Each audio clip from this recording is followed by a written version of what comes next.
नमस्कार दोस्तों, कैसे हैं आप लोग। मैं तो एकदम बढ़िया हूँ। आप बताइए, आप कैसे हैं। कहते हैं ना दोस्तों कि जब भगवान को किसी की मदद करनी होती है ना, तो वो किसी को साधन बना करके भेज देता है।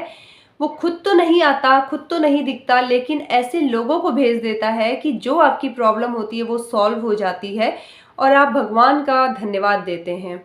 एक बार की बात है, एक सेठ जी रहते हैं, तो उनके घर में पूजा रहती है।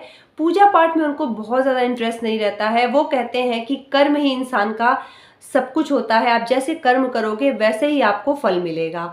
अब घर में पूजा है, लेकिन सेठ जी को कोई इंटरेस्ट नहीं रहता। वो अपने रूम में जाते हैं और अपना हिसाब किताब लेके बैठ जाते हैं।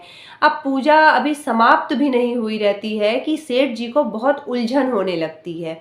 अब सेठ जी को जब उलझन होने लगती है तो वो थोड़ी देर बाद बेहोश हो जाते हैं। तब उनके घर वाले आते हैं और डॉक्टर को बुलाते हैं। डॉक्टर उनका चेकअप करते हैं और कहते हैं कि कोई खास प्रॉब्लम नहीं है, बस इनको बीपी का इशू था जिसकी वजह से ये बेहोश हो गए हैं।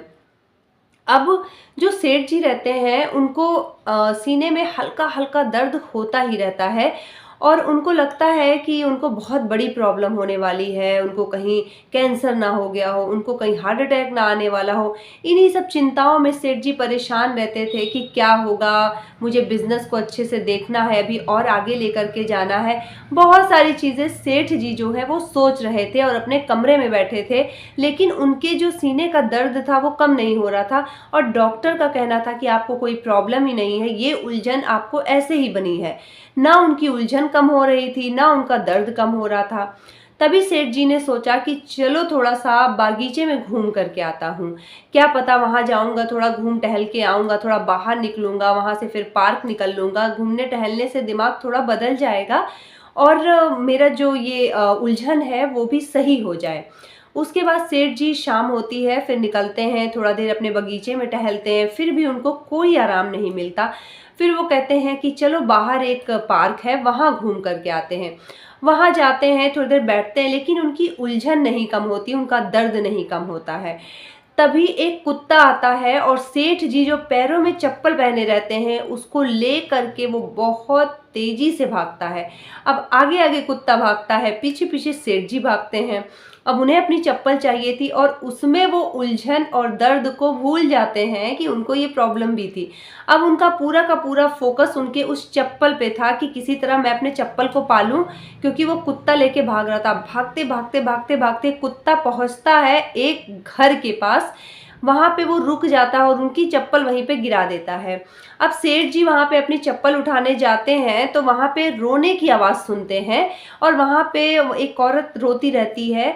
तो सेठ जी फिर अपना चप्पल पहनते हैं और वहां से वो निकल आते हैं, लेकिन फिर वो सोचते हैं कि आखिर वो औरत क्यों रो रही थी, चलो चल के देखते हैं। सेठ जी फिर धीरे धीरे हिम्मत करके उस घर में जाते हैं और देखते हैं कि वहाँ एक औरत रो रही होती है।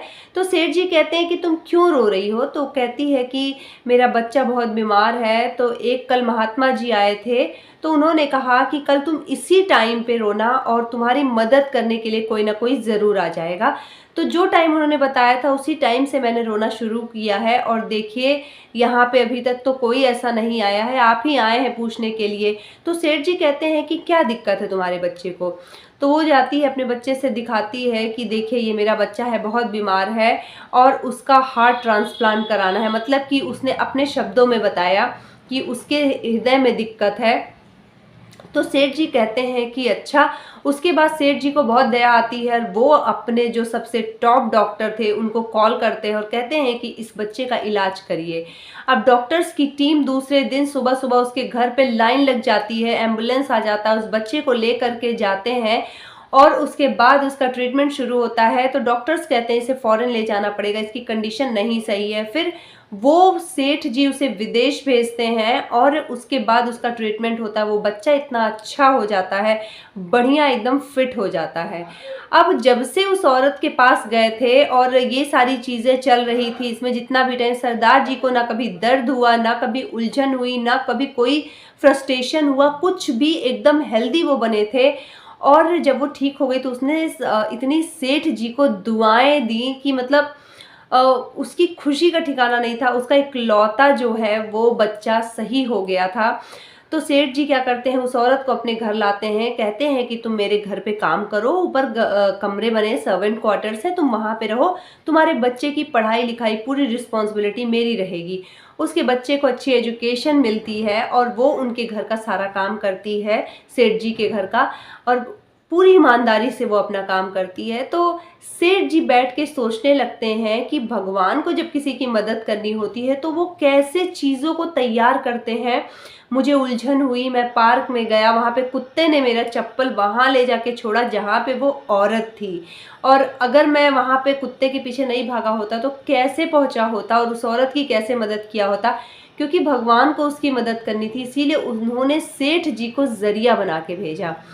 तो जब ये चीज़ सेठ जी सोचते हैं, उसके बाद सेठ जी लोगों की मदद करने लगते हैं, उनके अंदर जो दया की भावना होती है वो बहुत बढ़ जाती है, और उनका काम होता है कि अपने जो उनकी प्रॉफिट्स होती हैं उसका उतना परसेंट, कि इतना परसेंट मुझे सबके ऊपर खर्च करना है, ज़रूरतमंदों पे खर्च करना है। उसके बाद से वो बदल जाते हैं और उनका जो फोकस होता है, और उसके बाद उनको बहुत शांति मिली। तो मिलते हैं आपसे दोस्तों अगली मोटिवेशनल स्टोरी के साथ। चैनल को ज़रूर सब्सक्राइब कर लीजिएगा। नमस्कार, जय श्री राम।